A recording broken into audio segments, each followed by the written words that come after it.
Contoh ketiga niki rungokno tenan nggih. Kula niate taqarrub ila Allah. Kula mboten gadah kepentingan napa-napa. Dan ini menghibur. Yang ketiga ini baik bagi Anda. Dan ini hadis sahih. Saya ulang-ulang ini hadis sahih. Kullu ummati mu'afan illal mujahirin. Kabeh umatku iku disepuro pangeran, kecuali wong sing ngetokno maksiate. Misale wong zina kok ning dalan. Maling kok terang-terangan, itu kan gak maling jenenge. Garong jenenge. Ana wong zina kok ning dalan, utawa bar zina cerita wong, utawa bar maling cerita wong. Kabeh umatku iso disepuro kecuali sing ngetokno maksiate. Misale bengine maksiat ditutupi pangeran terus rina kondo. Iku malah sing ra disepuro. Orang-orang ada yang tanya, Gus ini hadis apa? Kan aneh. Orang berdosa cerita dosa itu kan jujur. Dalam satu sisi statusnya kan jujur. Tapi kok malah ra disepuro? Sing bodoni ora jujur, sok suci disepuro. Karena ini ada riwayat, kita harus membela Rasulullah sallallahu alaihi wasallam. Cara bela begini. Ira usah tersinggung kan misalnya. Ruhin niku misalnya tahu ngambung wong misalnya. Mustafa wis tau pacaran. Sana jantung aku ora tau bayangno Mustafa kok pacaran sing gelem sapa misalnya. Tapi bayangno nek Mustafa iku tau pacaran gonjakno cah wedok misalnya. Ya coba bayangno zina keseremen masalah. Ruhin misalnya tau, nak Ruhin tau pacaran wajar gitu. Tahu gitu. Terus saiki Mustafa wis kiai, Ruhin wis kiai. Saiki bayangno, engko terus ketok beneri Rasulullah. Ruhin cerita tau maksiat, tau pacaran, tau gonjakno wong. Mustafa cerita. Kalau setiap kiai cerita duwe masa lalu maksiat, pasti pikiran orang banyak. Ternyata maksiat itu biasa. Wong kiai wae tahu. Jangan-jangan nanti jadi gerakan maksiat yang masif. Lho ndak ini ketok benere sedekah Rasulullah kan? Anda cerita tahu maksiat itu jujur. Tapi Anda akan bikin gerakan maksiat menjadi hal yang biasa. Karena setiap orang kan maksiat biasa, wong Pak Kiainya saja pernah maksiat. Akhirnya apa dijujur mek ra kondo. Tapi ra kondo. Mulane nak ke maksiat langsung istighfar mbek pangeran karena nak jujur malah repot. Mulane lucu ning hadis ana riwayat man satara musliman satarahu. Jadi misalnya aku roh Ruhin ngambung wong wedok sing gak bojone. Aku kudu mbebor roh. Mergo sekali aku roh cerita wong, pikirane wong wah sak Ruhin wae wis kiai gedhe sing nang pidato wae ngambung wong apa meneh aku. Wah enak ngono wae repot. Terus gerakan peniru Ki Ruhin wah repot to. Mulane saya ulang-ulangi, kamu harus percaya orang alim, karena orang alim ini yang apal riwayat dari Rasulullah. Kalau ada riwayat sahihah harus kita bela, meskipun pertama kita janggal. Ya pertama janggal, mosok wong ra jujur dibela. Tapi piye wae Rasulullah a'lamu minna, Rasulullah lebih tahu ketimbang kita. Paham ya, Rasulullah lebih tahu ketimbang napa? Lah alhamdulillah dalam hadis ketiga tak pikir seneng kabeh ora kondo-kondo paham gitu. Dadi niku cocok ngono ae wis. Wah niku cocok ngono ora usah dipikir ngono apa? Cocok. Tapi memang ya kadang syariat itu ada. Dadi Nabi dibantah wong ya bolak-balik. Ya Rasulullah kok kon golek seksi papat tak sedeng bar. Paham geleng-geleng. Dados awake ditenani setunggal ya. Pokoknya syaratnya hadis itu sahih.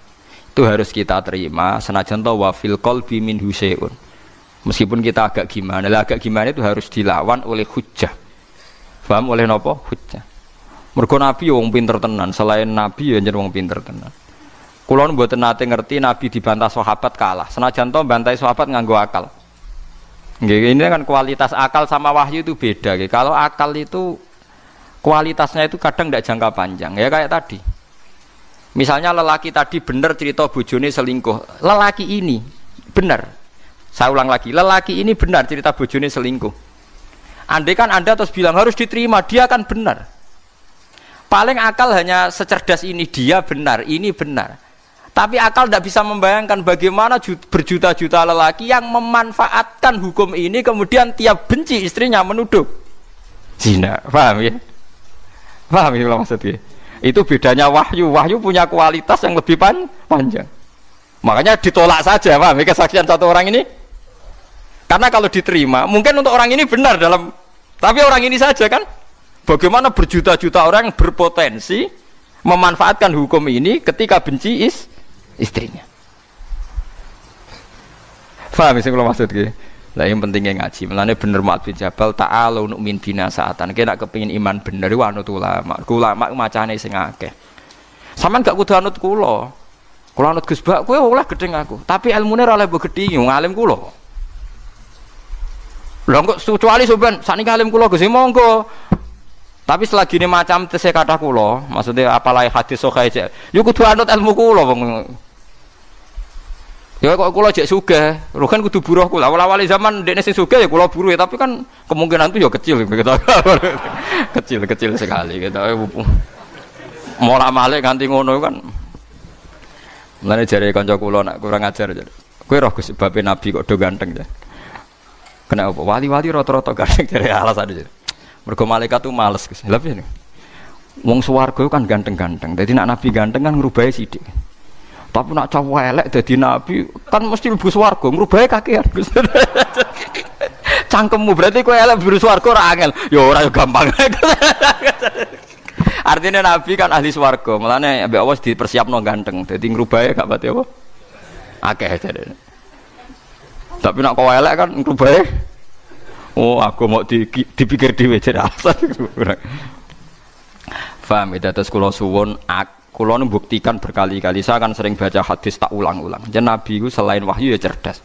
Dan kecerdasan Nabi itu abadi ila yaumil qiyamah. Ngene kula ora iso bayangno. Kalau setiap orang yang maksiatku jujur dengan dalih jujur, selama ini orang-orang abid ahli ibadah itu kejujuran.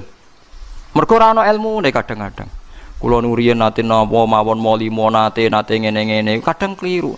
Itu bahaya sekali karena kalau itu nanti dengar anaknya cucunya, setiap kali anaknya cucunya nyuwun sewu mau zina atau apa, alah dhisik mbah yo ngene, aku diceritani dhewe kok.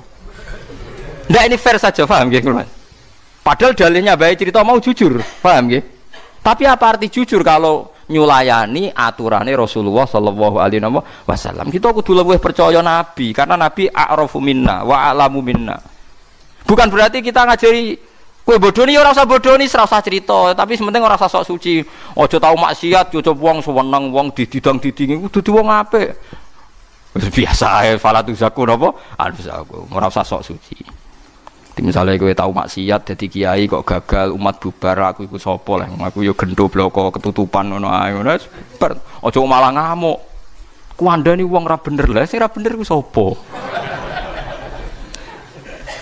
Utawa malah nak pas mati bar alhamdulillah cah saiki wong elek wis ra dadi kiai pas iki menika kan apik to.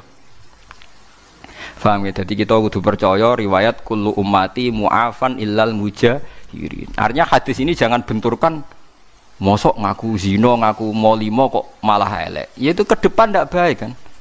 Misalnya anak am sok ben ya duwe puber, putum ya duwe puber. Gara-gara baik jujur cerita misalnya, aku ya tahu zina, cong ya tahu nyolong. Suatu saat gejolak ini hidup dalile apa coba? Kira-kira dalile anak putum. Mbahku yo tahu. Awas nak nyalahno aku, dekne yo tahu wae. Lah yo repot. Lho nggih kan?